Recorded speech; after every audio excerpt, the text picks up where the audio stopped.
Spiritual abuse, in my view, is the broader term, and religious trauma narrows it down a little bit.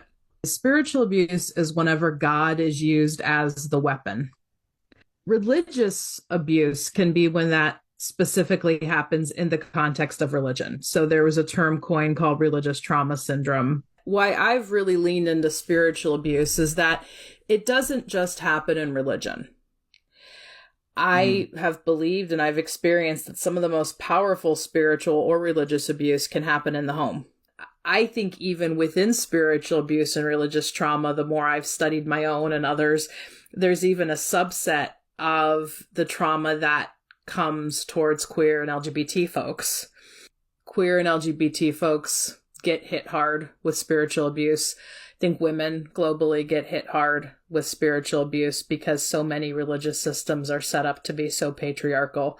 There are three kind of different kinds of spiritual abuse that I see if we're classifying them. There's spiritual abuse in the home. There's spiritual abuse in religious institutions. And then there's spiritual abuse at the level of the state. But I do think at the level of the home, it can be the most harming long term. Nobody's abused you as much as you've abused yourself.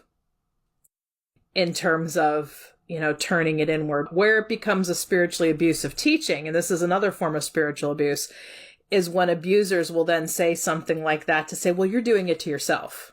Part of what makes institutions ripe to be abusive is they could naturally set up a power differential.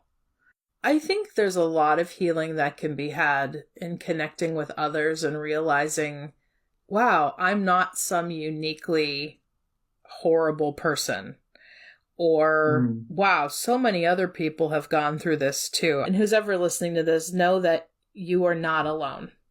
You are exactly who you're supposed to be.